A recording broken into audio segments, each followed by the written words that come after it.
Good morning. Thank you for joining us. Nice to be in your studios. Good morning, guys. It's great to have you. Good to see you physically. Beautiful, well laid out. Thank well you. Neat. Good. Thank you very much. There's so much conversations about the possibility of a merger where the SDP in the most recent time have been at the fore of the conversations. There have been rumors about the potential of Alhaji Atiku Abubakar and His Excellency Peter Obi moving to the SDP. Can you confirm this?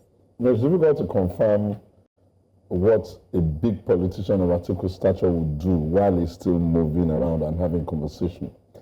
Because of his long-term stay in the play, you remember that he's been around since 92, and he's never been too far from the top position, either vice president, president, trying to be president. So with Atiku is really the issue when it comes to position conversation. Whatever he does, however he does it, will be discussed. Sometimes when people are still at the planning stage, there's always a tendency for Nigerians to jump into conclusion. Yeah. They speculate and jump. So for me, I will prefer that the media should wait for him to take whatever decision he wants to take. In the case of Peter Obi, I think Peter must be the biggest fish in the ocean now when it comes to opposition play. And that has nothing to do with reducing the value of the others. You must see that until Peter came in 2023 and ran that race he ran, it almost seemed like Nigeria was bipolar, left or right, left or right. Peter is a guy that really actually introduced the audacity of a top force in the real sense. People have tried it before. Obasanjo has always been obsessed with the idea of a top force, never really flown. But once Peter got into that space, then the top force has become some kind of reality in people's mind. And really, people crave for it. But what will Peter do? Peter will have to be smart.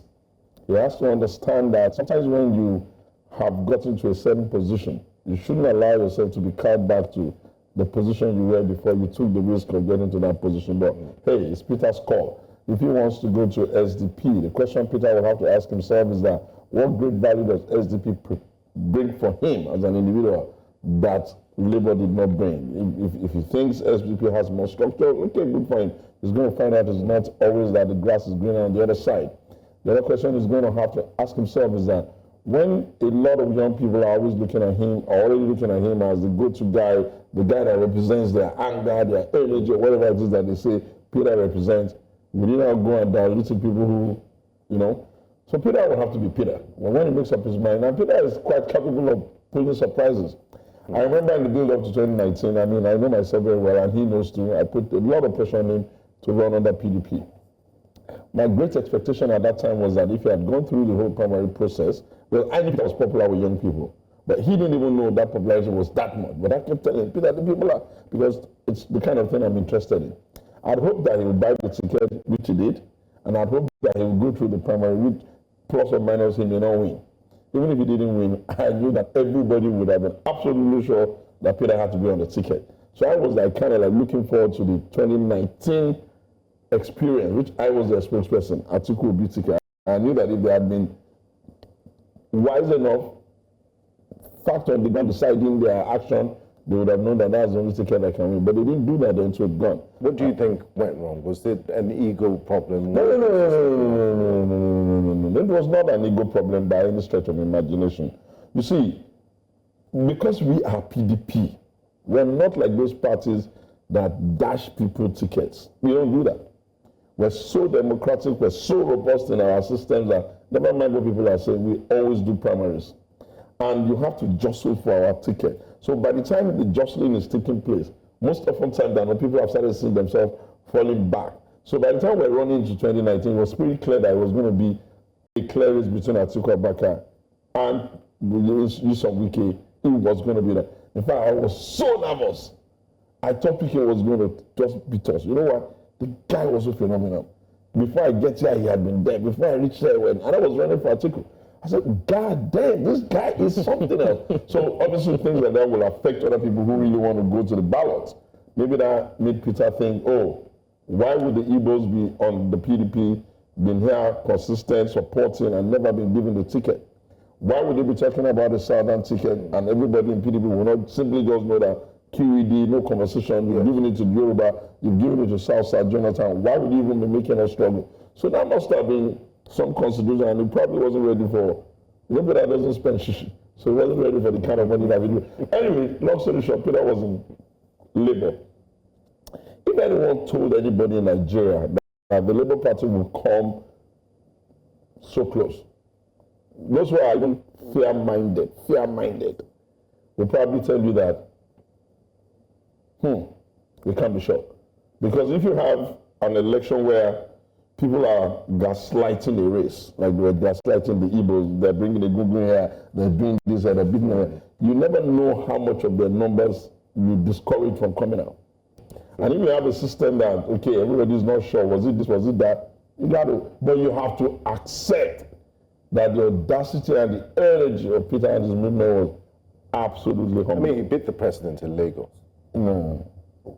The Yorubas, my people, have always had a Republican outlook to election. We've never gone to an election where one person gets all the votes in our zone. Literally, we vote. We don't do all this one-way traffic that others do.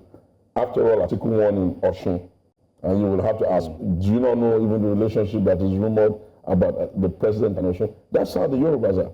In Peter's enclave, it was a little bit strange. They gave him 98% of the vote. That's quite troubling. How did they even achieve that? In the North, too, they're beginning to become more Republican. But the fact of the matter is that even if he hadn't been Peter, if he had been another smart people person, the numbers, usually PDP, I can tell you for free, our numbers in the Southwest, because we're always in opposition here, we've always made up those numbers by non-indigenous groups. So you don't think it was particularly about the person, the character, and the pedigree of Peter Obi? There's no pedigree to banter in the midst of other politicians. When you're going to banter pedigree, you have to ask yourself, he was a governor, what does that really translate to? Where's Anambra? You can't compare Anambra to what Akpabio did in Akwa Ibom. That's what I'm saying. I don't want to dispute that, but I'm just saying that there is always a science to how the movement happens.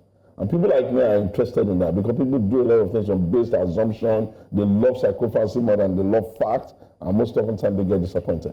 So the truth of the matter is that 2023 was also an unusual election. I have a feeling, just a small feeling, that people are outrunning and outpacing themselves because of what happened in 2023. But I want to just quickly say, so that it will be on record, so that when I'm right again, I can say, I'm right. 2027 will not resemble anything like 2023. In what way? The parameters will be completely different. You have to please be merciful to the president. He practically was fighting his own party over and above fighting Nigeria. There was a lot of power blocks in his party who just felt that, they don't want to make it happen. They were doing a lot of policies that could ordinarily have been done to support his aspiration. You could almost say that they were doing policies that would even actually make him climb a steep hill. And if he was outside the block, so many people bought a ticket, beat the vice president, a lot of that, and they got to the presidential election, where you had almost like a three-horse race, a Hausa Fulani man, or if you like a Fulani man, an Igbo man, and a Yoruba man. That's classic Obafemi Awolowo, Tafa Balewa, and Zik politics. Yeah. In those days, that's why people must give Bella his feathers. I give you your cap, you did well, you have a strategy. In those days, it was always so tough for Obafemi Awolowo to get the required numbers to move over. And so he always came, short. And there would always be, it was rigged, it was that. But the question is that he always came short. Now that's simply on the line on the table. So what will be different in 2027? I think you will have to know that. I can tell my people all the time, but they don't listen. Or maybe they hear and they just pretend that maybe I'm not telling them. By your people, you mean the PDP? Yeah, my PDP and even all the opposition. Listen, you have to understand that every election is a referendum. It is a two-way referendum. It is a referendum on the ruling party, who will naturally come to the table with this project we did, that we did, this is what we met, this is where we met it and all that. But it's also a referendum on the opposition. Because, you see, elections are scientifically called residual decision-making events. That's a science of it. For people to actually get to the point where they have to take that decision, they will have to do what we call a residual, that's a recall of certain information and activity. So if opposition spends the last 2 years bickering, fighting, squabbling, saying nothing, not speaking to the future, assuming that just by saying, oh, the man is not good, that's going to give them the number. They jump too much. Elections are going to be managed in 3 layers. There is one layer that belongs to the territorial commanders. Who are the territorial commanders, if you may ask? People like governors, people like senators, people like the people who are already within the space. Those territorial commanders have the capability to bring some numbers to the table. Elections are also going to be decided by people that are already passionate members of political party who will not move even if their party is dying. People like Segun Showunmi, they don't I'm going to lose this election, but let me just. There will be those ones. And APC has that as well. Then there will always be the big middle. Who are those big middle? The big middles are those people that usually will just say, it's not my business, I'm not interested in coming out. Whatever they do is not like that. But sometimes you get them to come out. That was what Peter got the last time, the big middle. People who ordinarily will say, no, I beg, I know they do. I'm not interested. You have to put your eyes on those big middle. And the things the big middle look for, they have to teach you on another program. Let's look at the projections for 2027 because it feels like people have moved. Yeah, I know. They move so fast, right? Everybody's it's almost like the election is next week. Yeah. And let's talk about the PDP as a party. My party. How has your party fared? Would you say your party has fared as a formidable opposition so far? Would you say it's fared properly? Or would you say that the party has broken down completely? Thank you. But let me educate you and let me through you, gentlemen and ladies, beg the media. Do not interpret opposition to mean chaos. A country like ours, with all of our issues, unemployment and all of that, opposition must be measured. Opposition must be idea putting on the table, written criticism, spokesperson interface and all that. You see that nonsense where you want people to be emptied into the street all the time is the most destructive, unreasonable, irresponsible form of opposition. Because you know why? First of all, before you decide that you want to upturn a system with call them out and beat them up and all that kind of nonsense, you want to look at the backline of those people who are doing that to just assume for a second, close your eyes and say, okay, if we actually give the country to them, assuming this nonsense they're doing works, if we give the country to them, can they manage it? Now, when you see that they can't, then you now begin to say, okay, to what end and what purpose is this demagogy and pedagogy of the style of the former era when you could say the ideological defense of conservative is this, that of progressive is this, that of communism is. The world has morphed and people are just being damn lazy. The world has morphed so much that people don't just do riot for riot's sake.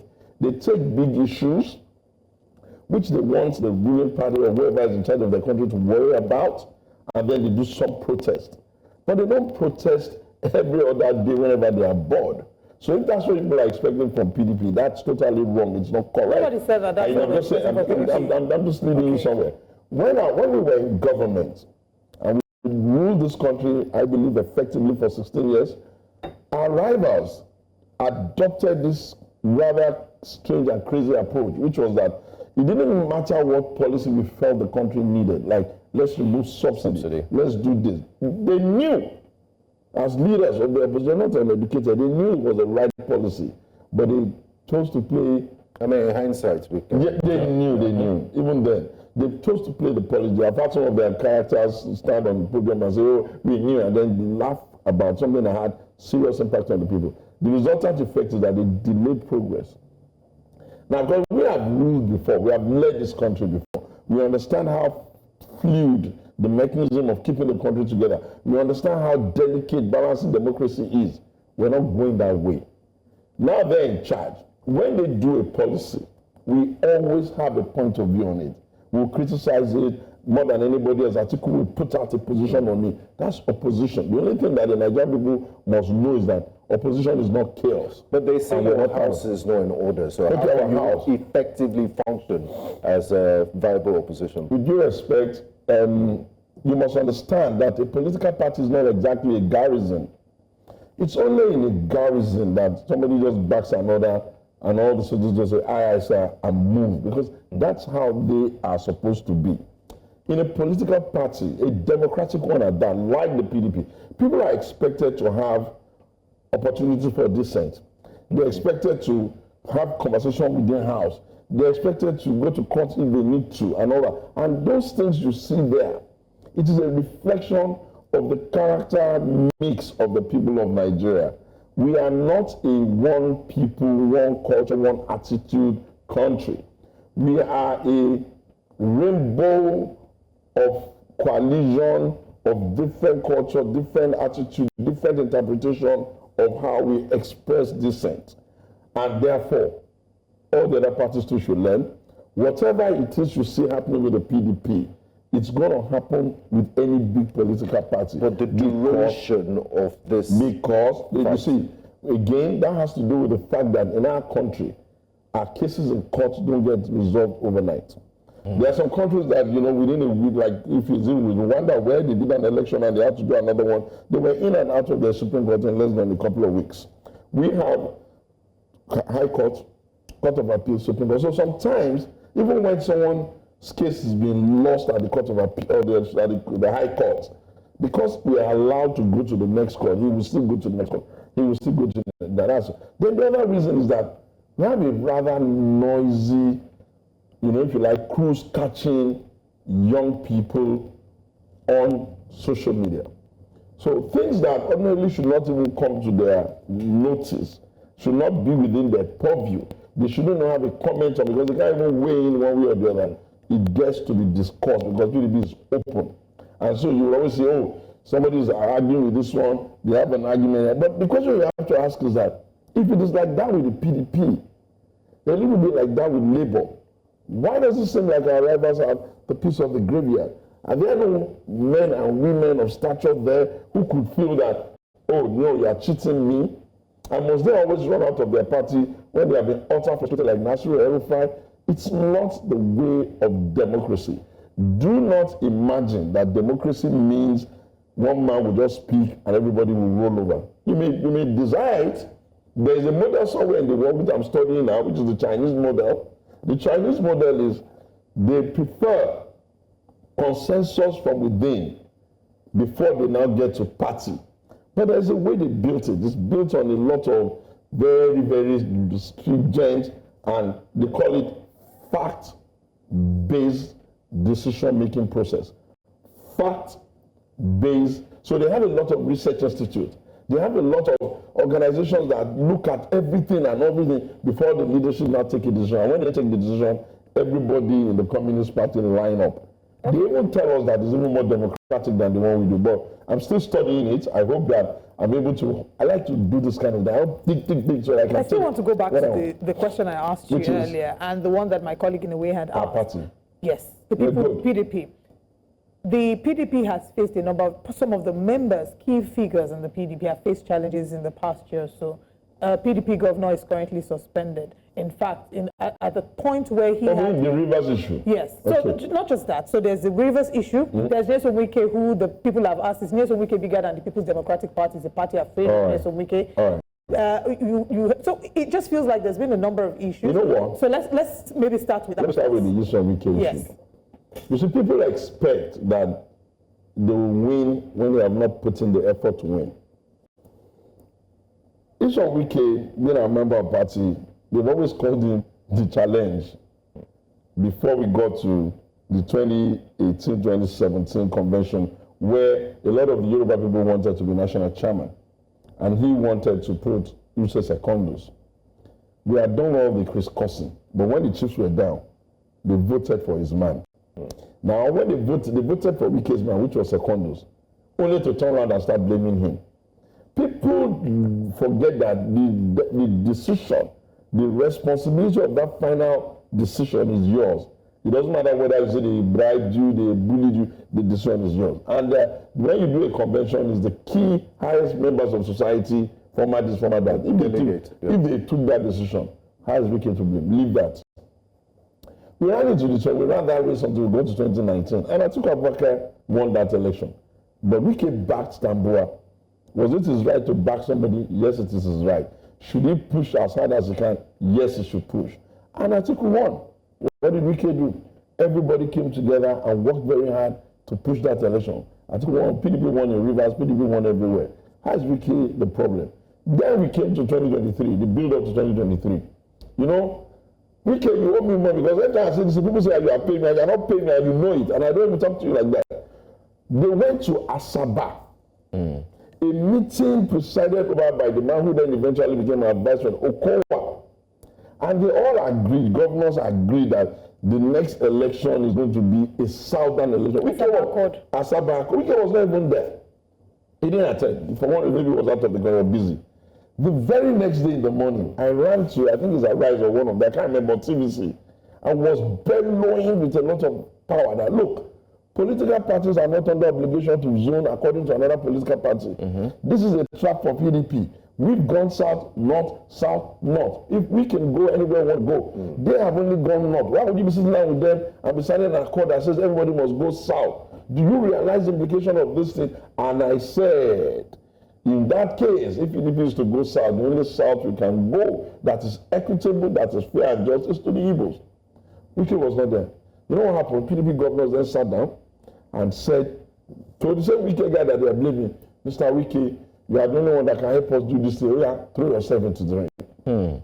So he threw himself into the ring and did everything he needed to do and worked very hard and was driving. And one day when I thought that it was too toxic, that this toxicity is always, I'm saying this, I then got Mr. Adoke, your former attorney general, to please go and tell him that you cool it down. So I said, no, Sheikh, I can't even tell him because you know who he is. I want to take you there to tell him. When I got him, you know what I was doing? Oh, Wike, dead. That guy is misunderstood. I said, sir, I can no longer take it for granted that you are powerful because you are able to manage your system. But do you not mind recognizing that Article 2 has a lot of gravitas because it's been contested for a long time? Can you just stop this unnecessary attack? And you know what he told me? He said, Segun, I'm not the one that attacks them first. The only thing I do is I respond. I agree that my own response can be much, but I never hit them first. Anyway, you said many things, the one I can share, which is relevant for this. I went back. I started, you know, the internet never forgets. I started coming back. You know what I found? I found out that on every occasion he was responding.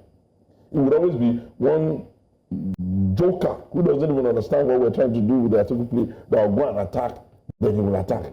I said, this is what this guy's doing. Okay, we did that primaries. He won, we won, up us. He didn't come, he came second. Critical thing you know there is that when you do a primaries and you short the delegate and the delegate has finished, you know, like you have all finished doing your final address. Any decent politician will know that giving another character the opportunity to come and do a second address without giving all of them it's a bit of 6.5 exhausting. Wike had to deal with that and suffer that. He didn't take the party to court. Next day in the morning, the man who was supposed to be fair and arbitrary in the IU runs to the other man's house and starts calling him the mayor of the. There are things you do to offend people's sensibilities. Then he came and said, okay, moves himself out, goes back to his rivers, worrying about how to install this same Fubara. He asked him and said he wanted a vice presidential contest. I can tell you because I know. The last NWC, one of them is dead now, the former woman leader, she was at that meeting, I know. They went to Wike in Rivers and started telling him, oh, Wike, come and be vice president. Wike didn't answer them. Said, no, he's not interested. Then the woman got up and made a pitch in the midst of her colleagues and started crying. And in that moment, one moment of emotion, Wike, I'm told, cried. And said, okay, I will do it. Then you send him to a process. They have to crisscross. So you knew you had your decision. It didn't matter that you had your preconceived decision. They crisscross. You did the caucus took a decision. We know he was the one that was considered most preferred. It is the prerogative of the president, Atiku, to pick his name. He picked who he picked. Now, do you see the way I'm laying it on to you? How then do you come around and start kind of like just shouting, Wike? So that means he's well within his rights. No, listen, always within his rights. And then this one that he's doing. They finished, he said very clearly, we are going to support, we are not supporting Atiku. Obviously, you can say all the build up why they are angry. He had his 5 friends join him. Leave that, that's not the important thing. The important thing is that at a point, a lot of pressure will come. He then said, okay, we can give you another compromise position. You can't have the presidential candidate in the north, the chairman of the party in the north. Can you please just replace the chairman so that we can have something in the south? Conveniently, it couldn't happen. Okay, listen, you expect people to just lay on the ground, roll over and die for you? So that went the way it went. Then, of course, we became short. After PDP became short. When Atiku lost that election, I became so annoyed because I knew why we lost it. I called it a self-inflicted injury. I was so annoyed with myself, I almost became a heretic. I kept saying, God, but why didn't you let him see it? It was that bad for me. Not that I was going to get anything, but I was just thinking that how could the ball be a penalty? And how could you even lump it? Anyway, then the president, the man in charge last week, and said, "No, I want you to come and join my party." Oh, this Wike guy. He reached out to him that, "Oh, I want you to come and join my cabinet." Wike, if you fight Wike the way they are fighting, I swear they're going to lose to him 20 times. You know what he did? Most people just say, "Oh, Mr. President, thank you very much. I'll do. Wike was smart enough. He penned a nice letter to his party in the state telling them, "I've been invited. What do you people think?" He penned a nice letter to the zonal. Yeah. He penned a nice letter to the national. Party in the state said, "Oh, as a call to service, go and do. Right of membership." Now, the court that gave him that powers just recently have now said, "Oh, PDP," and that's because another case went to court, the Samayan Udokoye case. The president said, "Oh, court, the Supreme Court, the highest in the land," and said, "Oh, political party, it is your prerogative to manage your processes. Do not bother us with your internal affairs. It is just about now." Same with LP. That you have it in black and white, that they can do whatever they want and nobody cares. The question then will now be, on whose behalf are they going to fight Wike? Is it on behalf of those who don't do as much as he does even behind the scene? Is it on behalf of those who are neither here nor there? Is it on behalf of those who are not providing the kind of strong leadership that people like?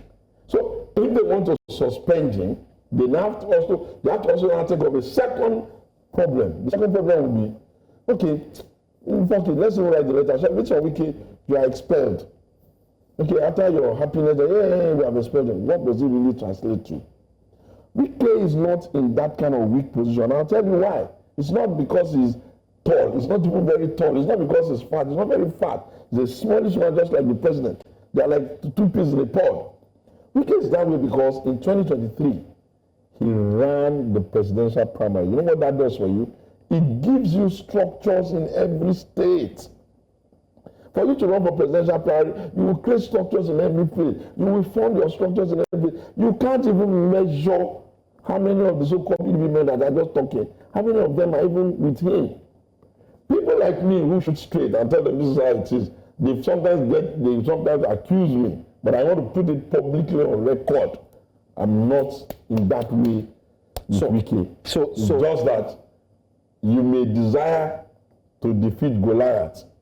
You will need to take on the whole breastplate of the Holy Ghost for David to do that. If David had gone there without preparation, Goliath would have picked him up and cut off his neck.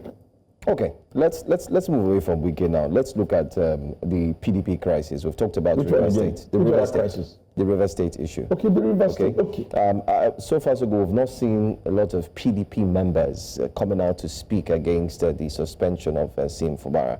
One would think that normally by now there would have been, a lot of persons would have come, not just you. Yeah, I'll tell you why. Yeah. Now remember that it's politics, so that it gives you power. And power would not come to you without people working very hard to put you there. No matter how brilliant you think you are, if you don't have strong energy, you will fail. Even if you win ticket, you will not be able to find the resources and the energy for the general election. Even if you win the general election, our habit in Nigeria, you will go almost all the way to Supreme Court. That's a lot of money, that's a lot of strategy. In our case in Rivers, this Wike, being the governor, like every other governor tried to, wanted to install a successor. Against the run of play, even I couldn't understand why he was going for that guy, because really, I always like party people. Because party people understand the sufferings that party men go through to create office. It's supposed to be running on the party's ideology and their mission. And if you don't know the party, I can't even know their ideology, their style, their house style and all that. You know what I mean? If you've not been here, if you don't work here, how will you know the house style here? If you live here and go to another organization, you need to kind of like learn their own house style. That's how politics is, as far as I'm concerned. Anyway, He picked this guy who is out on the accountant general. You know the kind of wahala that he took. Wike practically fought people to a standstill. Lee, Meba, Abie Sekibo, Sekondu, these are all party men because he wanted to install it. Then they did, serves him right, they start having that problem. Anybody that is anybody in Nigeria spoke on the back end. The crisis in Rivers, Otunba put it squarely on the head of River State leaders, including Jonathan, who's an German. You would expect that, okay, it starts first like a small slight. It starts dragging on. It's dragging almost 2 years. Instead of the elders there to go behind and tell both of them enough and beg and use whatever to cool them down. You know what they were doing? They will select the wicked ones who instigate wicked. Well, look at them, don't abuse you, abuse them back. If people don't want to start instigating them, this was how they kept making it worse. I know, because I'm in the play. The vice president of the country, His Excellency Vice President, got involved, called them, talk. I know how that went, but I don't want to make one side guiltier than the other. It didn't work. Out of the abundance of, okay, I'm the president of Nigeria, am I going to watch them just misbehaving in the, you know, they got the garden, that the goose that lays the golden egg. That's where we get a lot of, okay, maybe he calls them and says, gentlemen, okay, I don't want to give you instructions, bring leaders from your side, bring leaders from yours, let's come and sit down and agree. What they could have agreed at home by themselves. They all come from the same stable. Every damn one of them, governor, deputy, vice, this, senate, rep, all to the National Assembly, were all from the Wike stable. If they had a problem of this magnitude, how is it even conceivable? Imagine, so that you understand the gravity of what has happened there. Imagine if Babatola Fashola as governor of Lagos had gone that route. What would have become of Bola Tinubu today? Okay, so Wike starts fighting back. I've told you what kind of person he is and how he fights. Now we have a situation where the Supreme Court now says those 27 are the legitimate, blah, blah, blah, all of the judgment. I read that Supreme Court judgment and it forced me to go and read the Joyce Abdul Malik judgment. And I first said to myself, one, so you know I'm not really partisan or maybe pushing on one side. Abdul Malik, with due respect to you, your lordship, me lord, appropriation is a state function and the state high court ordinarily is the one that's to have that jurisdiction. You shouldn't have taken jurisdiction on a state matter because that's why you have the state high court and appropriation is purely an internal affairs of it. I didn't like that Abdul Malik delved into it in the first instance and made those consequential instructions, don't give them money, don't this, don't that. They pushed it all the way to the Supreme Court, the lordship of the Supreme Court. The responsibility, my lords, of the Supreme Court, because this is the final court on the land and the court of policy, ought to know that beyond the legal terminology they use, they have a duty to adjudicate according to the conscience and the expectation of society.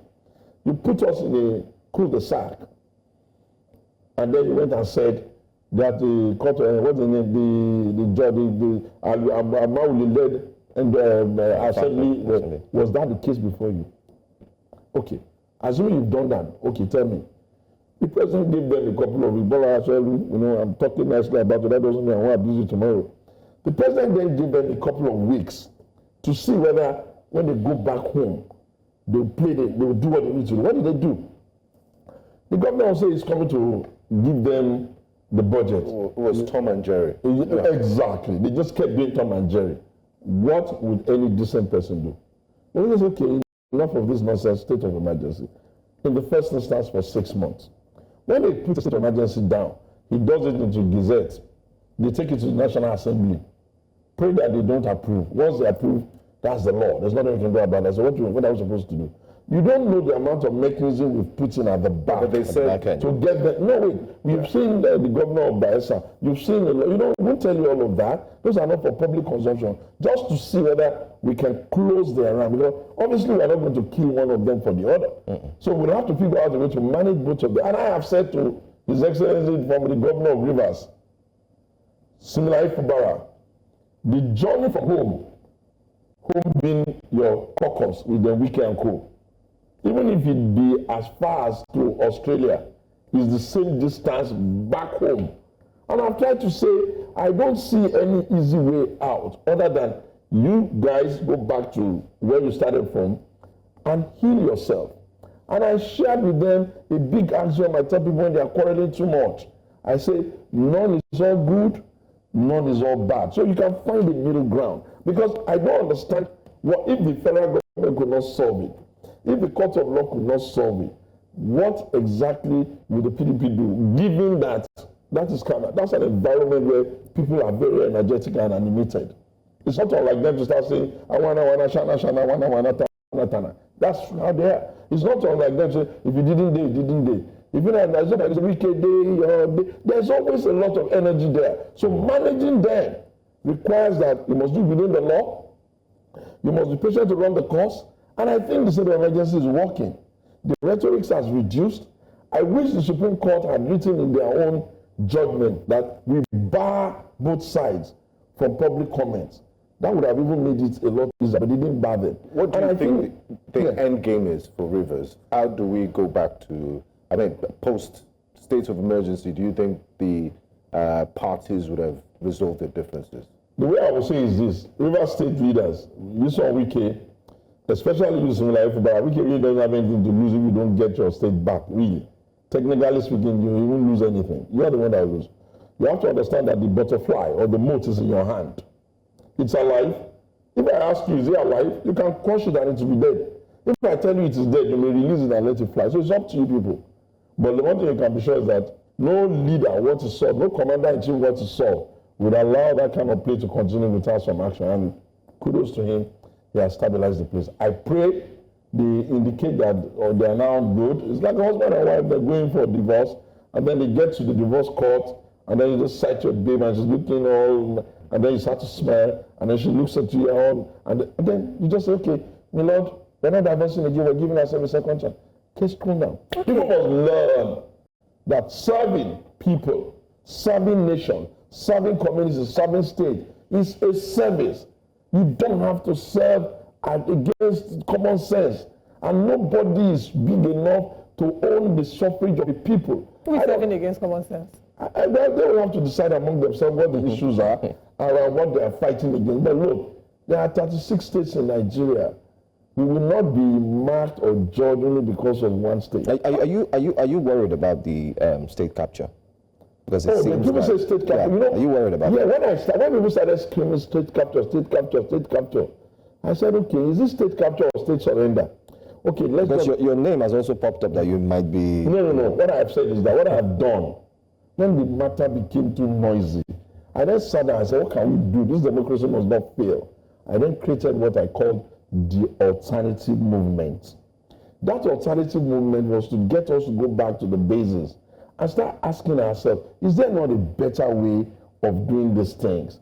Oh, citizens, should you not come out to vote when 25 million coming out, when we had about 83 collectively? Where are you all on election day? 2, should we be buying and selling vote? Does this not injure the poor? Because democracy is supposed to be something that allows anybody's child to be anything. If you continue with this vote buying, vote selling, you won't have the money to buy and sell. You'll be needing godfather, godmothers, godsisters to help you, who will then become all sorts of things on your name. Can't we just have done? Then should we now be having democracy in the country and not have it in a way where we're not hating the tribes? Before you get Nigeria into a xenophobic attack or tribal anger, look at what happened in Edo, Uromi area. Why should anybody just take the law to their hands and start killing people? Look at what has happened in Benin. What kind of madness is this? These are crimes being committed. But if we are not careful because of the rhetoric of politics, the north this, the west this, the south this, the that, we'll end up making every crime assume cyber dimension. It's not good for us. Then I kept saying, okay, if we bring you leaders and you don't like it, can you just show us the one you like? So, and I've gone down with it. I've gone to all the zones to do the town hall meetings. Anytime now, if I have a little bit more resources, I'm going to start the state by state. What am I hoping for? I'm just hoping for us to have just a slight change of attitude. You know why? The world is changing very fast and we're not paying attention. The president of Singapore, countries that I people like us love, just because of the tariff war going on, he did a very passionate conversation that, look, my people, this is the new thing. Capitalism as we know it is breaking down. Yeah. We need to figure out how we're going to do. This thing will impact us because we're a small nation based on trade. Yeah. That's how leaders think, and that's how I think. Yeah. I expect us as a nation to say, okay, is there a better way we can do collaboration and consensus building around power? So that if we can just say, yes, there'll be political parties and people, citizens are the owners of the vote.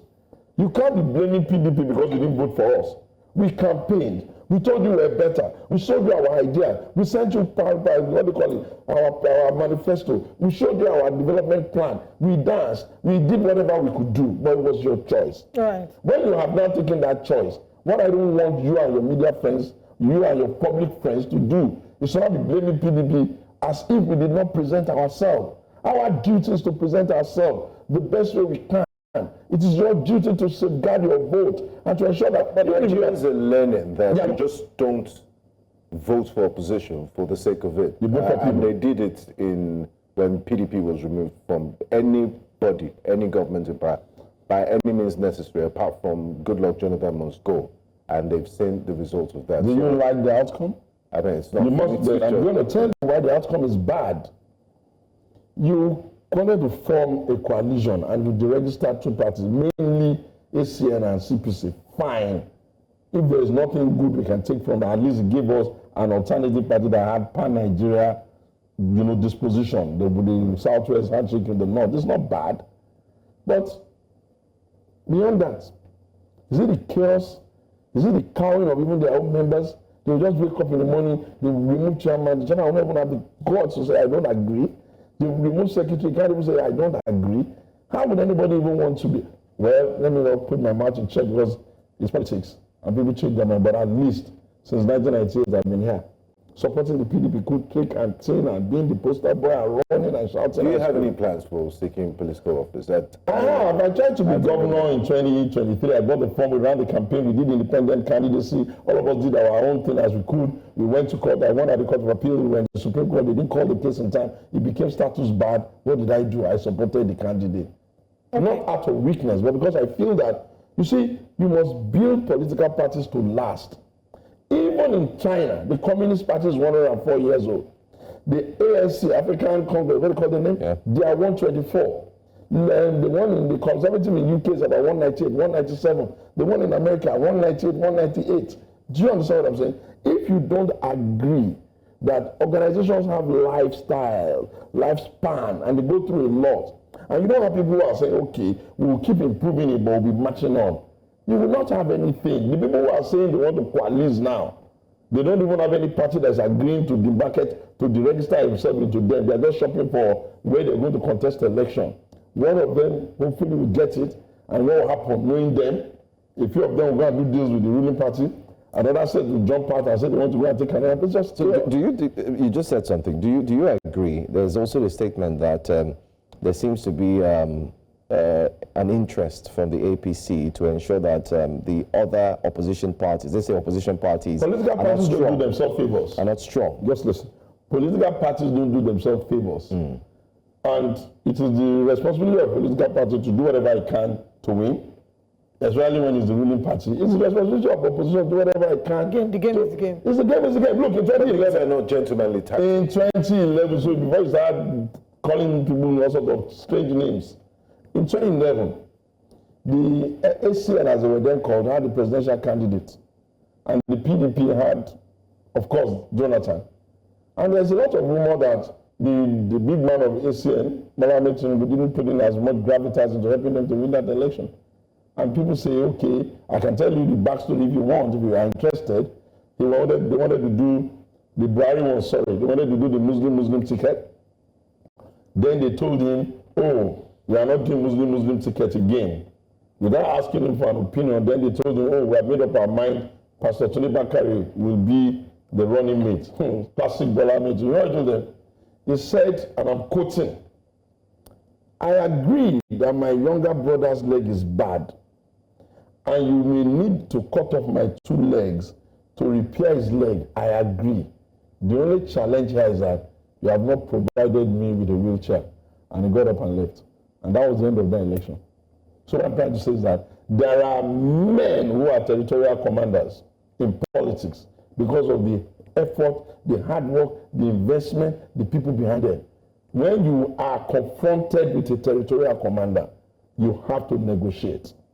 Never imagine that you are too old, you are too young, you are too rich, you are too... If you don't negotiate and the territorial commander steps away from the table, then whatever you see, you take. In all our conversation this morning, it's territorial commander, one big man, one big personality. This is democracy. They call it a game of numbers. Where are the ordinary Nigerians? Did you not hear when I said the big? Did you not hear when I said at the beginning the big middle? You see, don't be deceived. I've been spending a lot of time on one research. The research is that in Nigeria, Twitter and social media, does it translate to boots on ground? Does Twitter translate to boots on ground? And I'll tell you, so far I'm seeing that it doesn't. And the reason why you know it doesn't is all of the off-season election. Kogi, you couldn't find what I call obedient. Edo, even when they had a good man, they couldn't find them. Igbo, you couldn't find them. Bayelsa, you couldn't find them. Where then is the boots on ground? I have discovered, and I'm beginning to feel persuaded, that our people, a great number of them, just like to metasize, they are jiving, just abusing everybody, insulting people and all that kind of jargons. Or say, where's everything they do that show me? What's that got to do with me? I'm still going to go home, I'm still going to call my people, I'm still going to bring them to the table, they're going to still listen to me, not you. Territorial commanders that I talk, I'm not talking about giants in the sky. I'm talking about people that are dating their hands on the field, who are there. I know the territorial commanders in my state, and I don't joke with them. I try as much as possible not to irritate them. Because if you irritate them, you're going to pay for it at the polls. You need to know that. Everybody has his area of influence. It's like a ladder. Some people are territorial commanders of polling units. If you joke with them, you pay. Some are territorial commanders at ward level. Some are territorial commanders at senatorial level. Some are commanders at local government. Some at state. And naturally, some are territorial commanders at national level. Make sure that you do what we call line of best fits. Which of you? So at the end of the day, you must have a line of best fits. So we are agreeing that at the end of the day, the opinion and the voices of the masses. The people who vote, the people who sell their votes, the people who come out to campaign for them, the people who receive them are the mass of the people. Okay. What most people are expecting is that I just told them I'm going around begging people that let's stop this transactional thing. But they are the ones that can stop it. Or maybe the politicians too. But it's too risky. If politician A says, I'm not going to bring any money to the table, then I'll give you one example. In Undo, when we're doing the entire Jegede, you know, I'm an encyclopedia of this because I've been involved. In the entire Jegede's campaign in Undo, the one we did about 4 years ago, our campaign was so sweet. People would literally be trying to lift the car. Then my brother, who was the incident commander, then former government people and former senator, he was the incident commander. And we're brothers, he's my brother, and he's from my state anyway. So when they got to the state, a couple of weeks before the election, I went to him. We had just beaten them in a do when Obaseki won. You know, we took him from them and we made him win. So I was just jumping and saying, hey, we're going to beat you in Ondo. You know what he told me? He said, Shagun, okay, I concede you have won Edo. So this is Ondo that is left. Wait and see what our day of the vote play will be.